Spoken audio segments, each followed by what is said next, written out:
Subscribe for more. I never imagined my wedding would be the moment I realized I was marrying the wrong person. Not because of cold feet or fear, but because of clarity. My name is Nathaniel Brooks. I'm 38, born in Leeds, living in Manchester, and until recently, I was engaged to a woman I thought I knew completely. Her name was Eleanor Finch. We had been together for 4 years, long enough to build routines, long enough to make plans that felt permanent, long enough for me to believe loyalty was mutual. Eleanor was charming in a quiet way.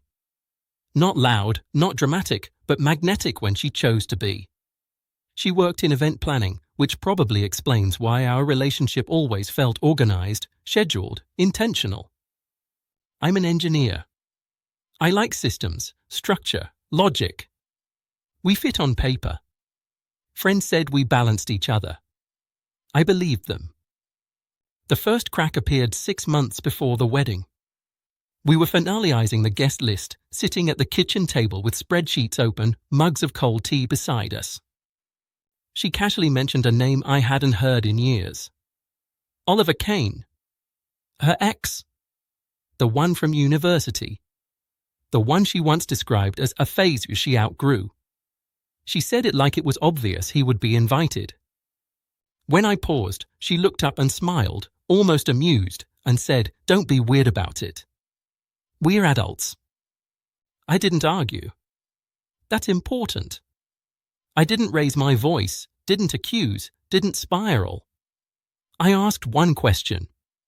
Why does he need to be there?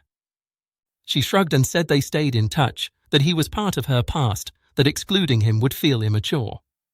I told myself this was normal, that trust meant letting things go. Still, something tightened in my chest. I ignored it. Over the next weeks, his name kept surfacing. Oliver commented on her social posts. Oliver sent her old photos. Oliver remembered inside jokes. When I asked if they talked often, she said not really. When I asked why she smiled at her phone, she said work stress. I didn't push. I've learned that when you have to chase answers, they're usually not worth the cost. The real moment came during our final venue meeting. The coordinator asked about seating arrangements for family, friends, and former partners. She laughed and said, "Oh, Oliver can sit near me. He knows everyone." She didn't look at me when she said it. The room went quiet. I felt it then, not anger, not jealousy, but displacement. Like I was slowly being edited out of my own future. That night, I finally spoke. Calmly. I said I wasn't comfortable with her ex being at our wedding, let alone close to her. I said this day was supposed to be about us, about choosing each other without reservation. She listened, arms crossed, eyes distant. Then she said the sentence that changed everything. "If you can't handle my past being present, maybe you're not ready to marry me." I didn't respond right away. I noticed how easily she framed my boundary as insecurity. How quickly my discomfort became my flaw. I asked her one last thing. If the roles were reversed, if my ex stood beside me on our wedding day, would she be fine with it? She hesitated. That hesitation told me everything. She said she needed space. Said emotions were high. Said we'd talk after a few days. I nodded. Told her to take whatever space she needed. She packed an overnight bag and went to stay with a friend. I watched her leave without stopping her. Something inside me had already stepped back.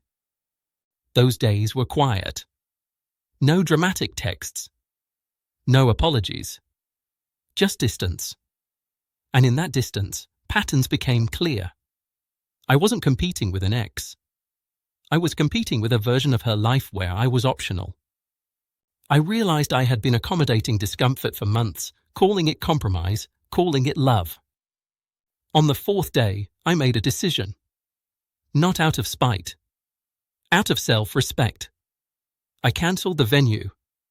Called the caterer. Sent a brief message to close family explaining the wedding was off.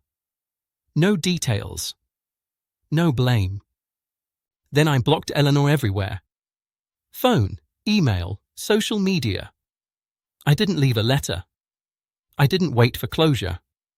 I simply removed myself from a situation where I was no longer prioritized. I moved out of the flat we shared while she was gone. Took only what was mine. Clothes, documents, a few books.